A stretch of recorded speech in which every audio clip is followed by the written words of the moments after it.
क्या हुआ जब 7 साल की एक बच्ची चुपके से निधिवन में घुस गई, और फिर जो चमत्कार हुआ उसे देखकर आपके भी रोंगटे खड़े हो जाएंगे।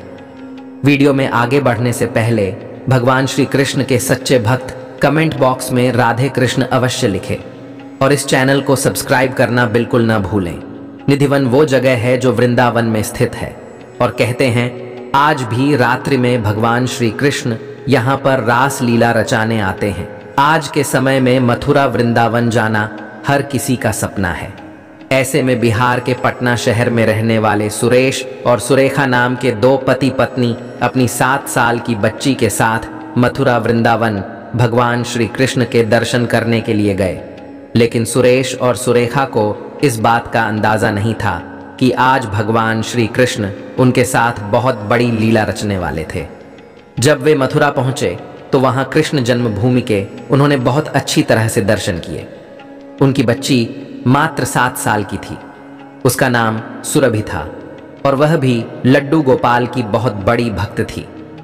मथुरा में भगवान श्री कृष्ण के दर्शन करने के बाद वे लोग वृंदावन बांके बिहारी मंदिर पहुंचे, जहां पर भक्तों की बहुत ज्यादा भीड़ थी। सुरेश और सुरेखा भी अपनी 7 साल की उस बच्ची के साथ भीड़ में दबे हुए थे और बांके बिहारी की एक झलक पाने के लिए बेताब थे। कुछ ही देर के बाद बांके बिहारी के दुर्लभ दर्शन करके वे लोग धन्य धन्य हो गए। लेकिन इसी भीड़ में सुरेखा का हाथ सुरभि से छूट गया और वो 7 साल की बच्ची भीड़ में कहीं गुम हो गई। उस समय वहां इतनी ज्यादा भीड़ थी कि उस छोटी सी बच्ची को इतनी भीड़ में ढूंढ पाना संभव नहीं था। लेकिन फिर भी सुरेश मंदिर में चारों ओर उसे ढूंढ रहा था। सुरेश ने मंदिर का छप्पा छप्पा खोज लिया, लेकिन सुरभि उन्हें नहीं मिली। अब वे दोनों बहुत ज्यादा परेशान हो चुके थे और बांके बिहारी से प्रार्थना कर रहे थे। देखते देखते 2 से 3 घंटे बीत गए और रात्रि के 8 बज चुके थे। अब वे वृंदावन के गली गली में रोते रोते अपनी बेटी सुरभि को ढूंढ रहे थे। वृंदावन में मौजूद निधिवन के दरवाजे शाम 6 बजे बंद कर दिए जाते हैं। उसके बाद निधिवन के अंदर रुकने की अनुमति किसी को भी नहीं होती। सुरेश और सुरेखा को शक हुआ, शायद उनकी बच्ची शाम 6 बजे के पहले निधिवन के अंदर तो नहीं चली गई। लेकिन सुरक्षा कर्मियों का कहना था कि निधिवन के दरवाजे बंद करने से पहले हमने अंदर अच्छी तरह से देखा था, वहां पर कोई भी 7 साल की बच्ची नहीं थी।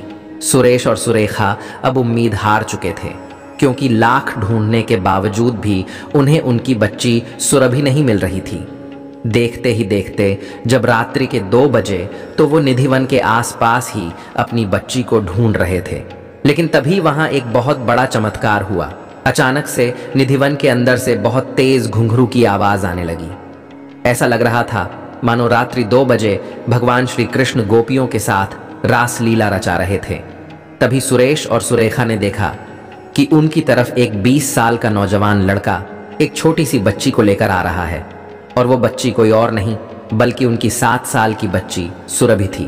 उस नौजवान के एक हाथ में बांसुरी थी और एक हाथ में सुरभि।